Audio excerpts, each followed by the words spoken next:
Jubilee hills ఉప ఎన్నికల్లో మా పార్టీ అభ్యర్థి స్వర్గీయ మాగంటి గోపీనాథ్ గారి సతీమణి శ్రీమతి మాగంటి సునీత గోపీనాథ్ గారు పోటీ చేసి ఇంకా ఎన్నికల ఫలితాలు వచ్చి 24 గంటలు కూడా కాలేదు. సరే, ఎన్నికల్లో అధికార పార్టీ చేసిన అరాచకాలు, అధికార యంత్రాంగాన్ని అడ్డం పెట్టుకుని చేసిన దుర్మార్గాలు, ఎలక్షన్ కమిషన్ చేష్టలుడిగి కళ్ళప్పగిచ్చి చూసిన వైనం, ఎన్నిటి ఫలితంగా మేము ఎన్నికల్లో సాంకేతికంగా ఓడిపోవడం జరిగింది. కానీ ఎన్నికల ఫలితాలు వచ్చి 24 గంటలు కాకముందే మా పార్టీ కార్యకర్తలు, నాయకుల మీద ఇవాళ గూండాయిజానికి, రౌడీయిజానికి కాంగ్రెస్ పార్టీ ఏదైతే దిగజారుడు రాజకీయాలు చేస్తుందో, నేను రేవంత్ రెడ్డి గారికి ఒకటే చెప్తా ఉన్నాను. 10 ఏళ్ళు మేము ప్రభుత్వంలో ఉన్నప్పుడు మీరు ప్రతిపక్షంలో ఉన్నారు. ఎన్నడన్నా ఈరోజు ఇక్కడ మా సోదరుడు రాకేష్ క్రిస్టోఫర్ గారి మీద జరిగిన దాడి జరిగినట్టుగా ఒక ఉప ఎన్నికల్లో గెలిచిన తర్వాత ఎక్కడన్నా మా ప్రభుత్వ హయాంలో మా కార్యకర్తలు కానీ, మా పార్టీ నాయకులు కానీ హద్దులు దాటి ఈ రకంగా ప్రవర్తించారా ఒక్కసారి గుర్తు తెచ్చుకోండి. ఒకవేళ మేము కూడా ఆనాడు 7 ఉప ఎన్నికల్లో, 2 కార్పొరేషన్ ఎన్నికల్లో, జిల్లా పరిషత్ ఎన్నికల్లో గెలిచిన తర్వాత విజయ గర్వంతో విర్రవీగి నిన్న మీ వాళ్ళు ప్రవర్తించినట్టుగా మా పార్టీ గుర్తైన కారు గుర్తుని ఏదో ఊరేగింపు చేస్తూ, అవహేళన చేస్తూ చిల్లరగా ప్రవర్తించుంటే ఇవాళ మీరు ఎక్కడ ఉండేటోళ్ళో ఆలోచించుకోండి. సోదరుడు రాకేష్ క్రిస్టోఫర్ గారి మీద, ఒక క్రిస్టియన్ మైనారిటీ కమ్యూనిటీకి సంబంధించిన సోదరుడు, ఆయన మీద రెహమత్ నగర్లో జరిగిన ఈ దాడిని నేను పూర్తిగా ఖండించడమే కాదు, ఆయనకు జరిగిన ఈ దాడికి బాధ్యత కూడా ఖచ్చితంగా కాంగ్రెస్ పార్టీయే వహించాల్సి ఉంటుంది. ఎన్నికల్లో కొన్ని ఎన్నికలు గెలుస్తాం, కొన్ని ఎన్నికలు ఓడిపోతాం. ఎన్నికలు జరిగినంత కాలం ఎవరి పార్టీకి వాళ్ళు ప్రచారం చేసుకుంటాం. కానీ ఎన్నికలు అయిపోయిన తర్వాత కూడా ఈ రకంగా కక్షపూరితంగా వ్యవహారం చేస్తాం, ఈ రకంగా రాజకీయం చేస్తాం, రౌడీజం చేస్తామంటే తెలంగాణ ప్రజలు అన్నీ చూస్తున్నారు. తగిన సందర్భంలో తగిన విధంగా బుద్ధి చెప్తారు. నేను తమ్ముడు రాకేష్ క్రిస్టోఫర్ గారికి, వారి కుటుంబానికి, వారి శ్రీమతికి, వారి కూతురికి, వారి కుమారుడికి, వారి తండ్రి గారికి అందరినీ కలిసినాము.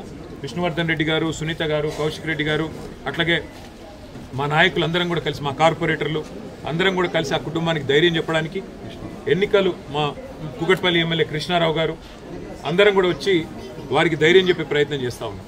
అట్లాగే నేను ఇంకొక మాట కూడా ఇస్తా ఉన్నా, ఎన్నికల ముందు చెప్పాను, మళ్ళీ చెప్తా ఉన్నా.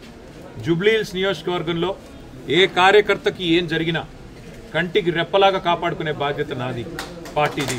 వదిలిపెట్టే సమస్య లేదు. ఒక ఎన్నికల్లో గెలవచ్చు, ఒక ఎన్నికల్లో ఎదురుదెబ్బ తగలవచ్చు, కానీ కార్యకర్తల విషయంలో మాత్రం ఎక్కడ ఎవరికి ఏ అన్యాయం జరిగినా, ఎక్కడ ఎవరికి ఏ చిన్న నొప్పి కలిగినా తప్పకుండా ఇదే రకంగా వాళ్ళ ఇంటి ముందుకు వస్తాం. అర్ధగంటలో వస్తా అని చెప్పినా ఇలా వచ్చినాం.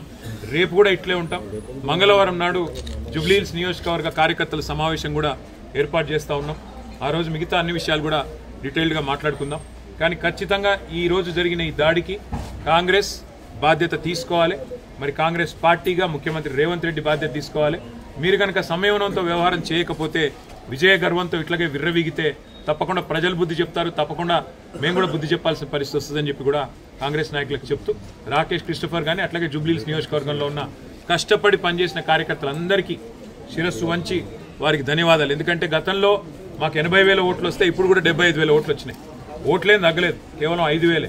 అది కూడా ఇన్ని రిగ్గింగులు, ఇన్ని గూండాగిరి, ఇన్ని దొంగ ఓట్లు, ఇన్ని పైసలు పంచి, చీరలు పంచి, కుక్కర్లు పంచి, ఇన్ని కథలు పడ్డాక ఆడికి కూడా 75,000 ఓట్లు మా అభ్యర్థికి వచ్చినాయి, మా పార్టీకి వచ్చినాయి.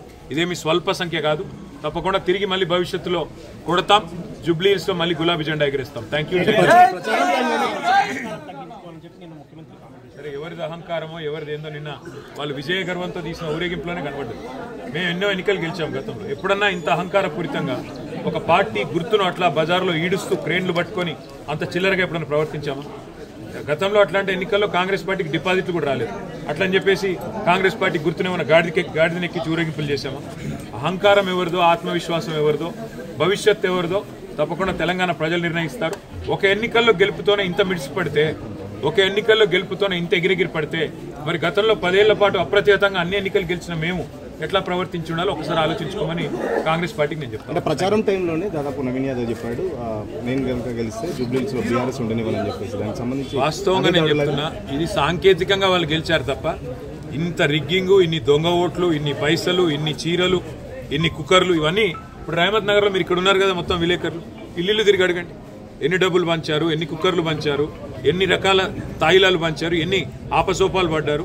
చివరికి అరకొర మెజారిటీతో ఇన్ని దొంగ ఓట్లు వేయించుకుంటే ఇంత రిగ్గింగ్ చేస్తే చావు తప్పి కన్నులోటు పోయినట్టు గెలిచినారు. అదో గెలుపు అనుకుంటే అది వాళ్ళ కర్మ. మీరు గతంలో చెప్పిన 20,000 ఓట్లు దొంగ ఓట్లు ఉన్నాయని చెప్పి పవర్ పాయింట్ ప్రజెంటేషన్ ఇచ్చారు. వాళ్ళ మెజార్టీ కూడా నష్టపోతుంది. భవిష్యత్తులో మీరు ఈసీ దీనిపై చర్యలు తీసుకొని ఎటువంటి కార్యక్రమం? ఎలక్షన్ కమిషన్ కాదు, తెలంగాణ ప్రజలే ఆలోచించాలి. ఎన్ని రకాల ప్రలోభాలు, ఎన్ని రకాల కుట్రలు, ఎన్ని రకాల కుతంత్రాలు, ఇవన్నీ ప్రజలు కూడా చూస్తున్నారు. మొత్తం ఎలక్షన్ రోజు ఏం జరిగిందో ప్రజలు చూశారు. కాబట్టి భవిష్యత్తులో మిగతా అన్ని విషయాలు మాట్లాడుకుందాం. ఇవాళ మాత్రం కేవలం మా సోదరుడు రాకేష్ క్రిస్టోఫర్ గారికి, వారి కుటుంబానికి, జూబ్లీహిల్స్ నియోజకవర్గంలో ఉన్న ప్రతి కార్యకర్తకు ధైర్యం చెప్పడానికి నేను ఇక్కడికి వచ్చినాను. తప్పకుండా భవిష్యత్తులో కూడా ఇదే స్థాయిలో, ఇదే పద్ధతిలో ఎక్కడ ఎవరికి చిన్న ఇబ్బంది కలిగినా వారి దగ్గరికి వస్తాము, వారికి అండగా నిలబడతాము. కాంగ్రెస్ పార్టీ గుండాయిజం మానుకోకపోతే ప్రజలే బుద్ధి చెప్పే విధంగా ప్రజల్ని కూడా చైతన్యం చేస్తాం. Thank you.